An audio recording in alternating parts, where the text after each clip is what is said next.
అందరికీ నమస్కారం అండి. చక్కగా ఈ అక్టోబర్ నెలలో మన మీనరాశి వాళ్ళ యొక్క ఫలితాలు ఇప్పుడు తెలుసుకుందాం. మనకి సాధారణంగా పూర్వభద్ర 4వ పాదము, ఉత్తరాభద్ర 1, 2, 3, 4 పాదములు, రేవతి 1, 2, 3, 4 పాదములు జన్మించిన వారు మీనరాశికి చెందుతారు. కనుక ఏంటంటే ఈ అక్టోబర్ మాసంలో అక్టోబర్ 13న శుక్రుని భాగ్యరాశి సంచారం మినహా గ్రహముల ప్రతికూల కాలంలో ఉన్నారు కాబట్టి శారీరకంగా కానీ మానసికంగా కానీ ఇబ్బందులు అధిగమించవలసి ఉంటుంది. వీళ్ళు ప్రతి విషయంలోనూ జాగ్రత్త ప్రాధాన్యతనిస్తూ వ్యవహరించుకోవాలి. ఆరోగ్యమైనపై ఔషధ సేవనం కూడా చేయవలసినటువంటి అవసరం అయితే సూచన మాత్రంగా చెప్పచ్చు.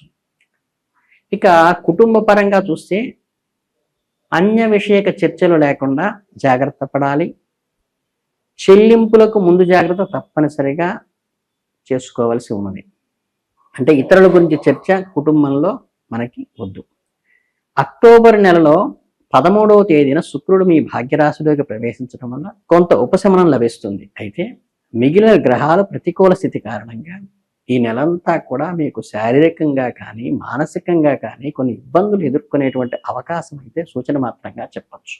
ఈ సమయంలో మీరు అప్రమత్తంగా ఉంటూ ప్రతి విషయంలోనూ జాగ్రత్తగా వ్యవహరించవలసిన అవసరం అయితే ఉంది.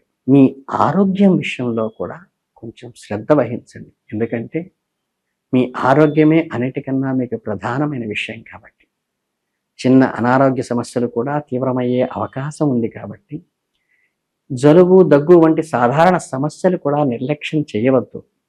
వెంటనే వైద్యుడిని సంప్రదించి సరైన సలహాలు మందులు తీసుకోవటం ఈ మాసంలో మంచిది. ఒత్తిడి ఆందోళన మీ ఆరోగ్యంపై తీవ్రమైన ప్రభావం చూపేటువంటి అవకాశం కూడా ఉంది.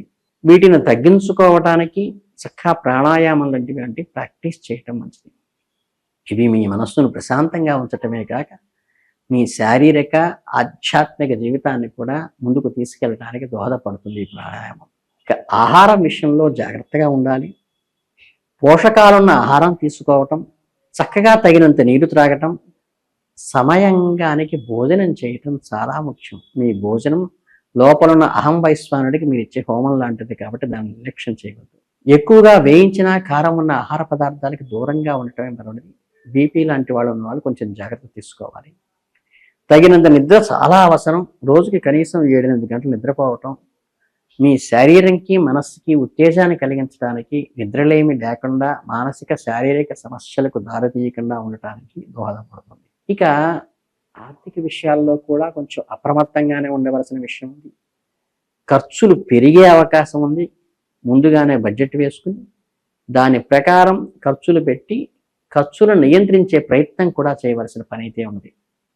ఏదైనా ఒక పెట్టుబడి పెట్టే ముందు లేదా పెద్ద మొత్తంలో డబ్బు ఖర్చు చేసే ముందు ఈ విషయం గురించి పూర్తిగా ఆలోచించి జీవిత భాగస్వామితో సంప్రదించి నిపుణుల సలహా తీసుకోవటం మంచిది.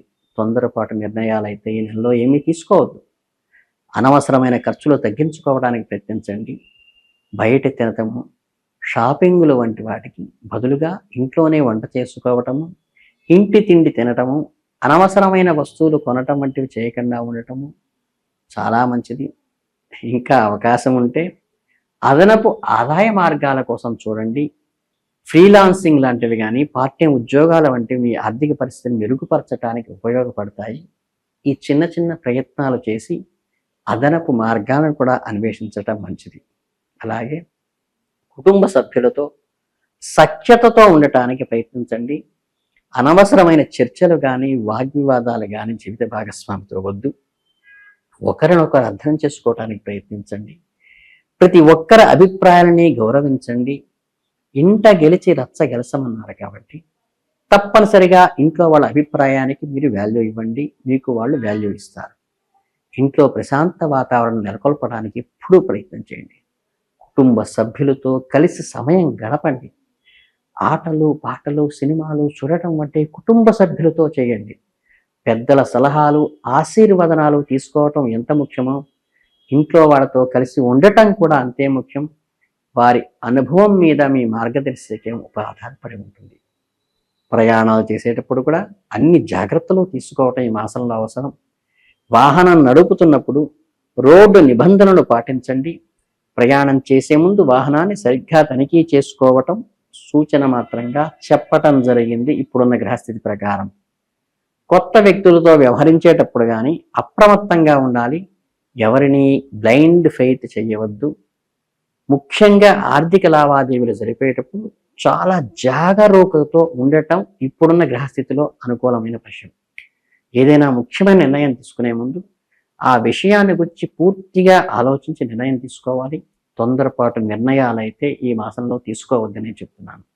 నిపుణుల సలహాతో తీసుకోవడం కూడా చాలా మంచిది. అది కూడా 1కి 2 సార్లు ఆలోచించుకుని జీవిత భాగస్వామితో సంప్రదించి మాత్రమే చేసుకోండి. మీ ఓర్పు, మీ సహనము ఎంతో మీకు ఉపయోగపడుతుంది. కోపం కానీ, చికాకు కానీ పరిస్థితి మరింత దిగజార్చేటువంటి అవకాశం ఉంది కాబట్టి శ్రద్ధగా, ఓపికగా ఉంటూ ప్రశాంతంగా ఉండటానికి నిరంతరంగా మీకు మీరుగా ప్రయత్నించండి. సానుకూల దృక్పథంతో ఉండండి. ఈ కష్టకాలంలో కూడా గడిచిపోయేటువంటి మంచి రోజులు తప్పనిసరిగా వస్తాయని గ్రహించండి.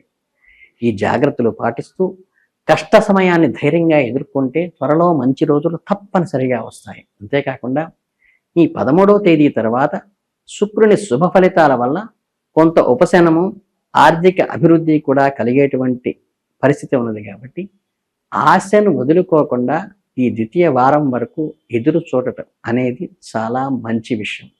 కనుక ఏంటంటే ఈ చిన్న చిన్న నియమ నిబంధనలు పాటిస్తూ ఉన్నట్లయితే మీ జీవితంలో అత్యుత్తమంగా ముందుకు వెళ్ళటానికి, ఒడిదుడుకులను సక్రమంగా ఎదుర్కోవటానికి మీకు ఎంతో ఉపయోగపడుతుంది. ఇక ఈ అక్టోబర్ మాసాంతానికి వచ్చేసరికి ఒక రకమైన మిశ్రమ ఫలితాలనే ఇస్తుంది.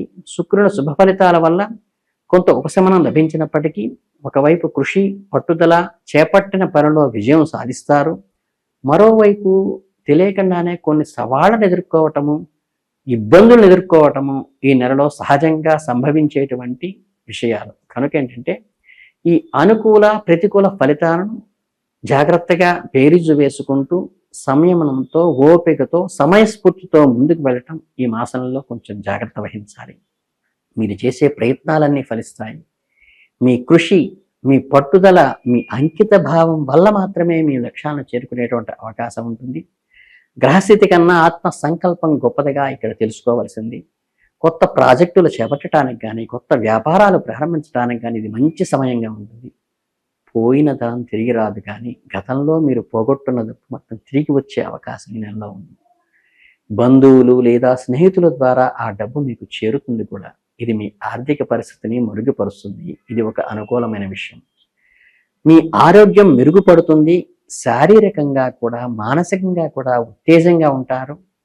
చిన్న చిన్న అనారోగ్య సమస్యలు ఇబ్బంది పెట్టినప్పటికీ వాటిని నిర్లక్ష్యం చేయకుండా డాక్టర్ను సంప్రదించి మందులు వాడండి. ఇకపోతే మీ సంతానానికి అభివృద్ధి ఉంటుంది. మీ పిల్లల అభివృద్ధిని చూసి మీరు గర్వపడేటువంటి విషయం వస్తుంది. వారి విజయాలు మీకు ఆనందాన్ని ఇస్తాయి. కుటుంబ సభ్యులతో, పిల్లలతో కాలం గడిపేటువంటి అవకాశము, సదవకాశం మీకు చేకూరుతుంది. అలాగే వాహన సౌఖ్యాన్ని పొందుతారు. కొత్త వాహనం కొనుగోలు చేసే అవకాశం కూడా ఉంది. ఇది మీ ప్రయాణాలను మరింత సౌకర్యవంతం చేసేటువంటి ఆస్కారం కూడా సూచన మాత్రంగా చెప్పబడుతోంది. వివిధ రూపాలలో వృద్ధి ఉంటుంది. వివిధ రంగాలలో అభివృద్ధి సాధిస్తారు. ప్రతిభకు గుర్తింపు లభిస్తుంది. కొత్త అవకాశాలు వస్తాయి. ఆ వచ్చిన వాటిని గుర్తించి సద్వినియోగం చేసుకోవడం అనేది మీ చేతిలో మాత్రమే ఉంది. ఇక చిన్న చిన్న ప్రతికూల విషయాలకు వస్తే తలనొప్పి వంటి అనారోగ్య సమస్యలు ఇబ్బంది పెట్టవచ్చు. బీపీలో ఫ్లక్చువేషన్స్ రావచ్చు. అసిడిటీ వంటి వాళ్ళకి కూడా వచ్చేటువంటి అవకాశం ఉంది. కాబట్టి ఒత్తిడిని తగ్గించుకుని టయానికి భోంచేస్తూ ఖచ్చితంగా శ్రద్ధగా విశ్రాంతి తీసుకుంటూ మీరు ముందుకు వెళితే చాలా సుఖంగా ఈ నెల గడిచిపోతుంది. ఇక నవగ్రహ జపాలు చేయటం కానీ, నవగ్రహాలకు అర్చన చేయించటం కానీ ఈ నెలలో చాలా శుభప్రదము. చక్కగా భగవన్ నామం చేసుకుంటూ ఇలవేలుపుని కొలుస్తూ వారి దైవ దర్శనం చేసుకుని వారికి దానంగా ఏదన్నా ఇవ్వటం వల్ల మీకు శుభం జరుగుతుంది. కాబట్టి దేవాలయంలో వస్త్రాలను కానీ, అక్కడ ఉపయోగించుకునే పరికరాలను కానీ ఏదన్నా దానం చేయటం ఈ నెలలో మీకు సూచించేటువంటి చిన్న రెమెడీ. ఈ ప్రకారం మీరందరూ ముందుకు వెళ్ళి మీరందరూ ఉన్నతిగా, సంతోషంగా ఉండాలని మనస్ఫూర్తిగా కోరుకుంటూ ధన్యవాదాలు తెలియజేస్తున్నాను.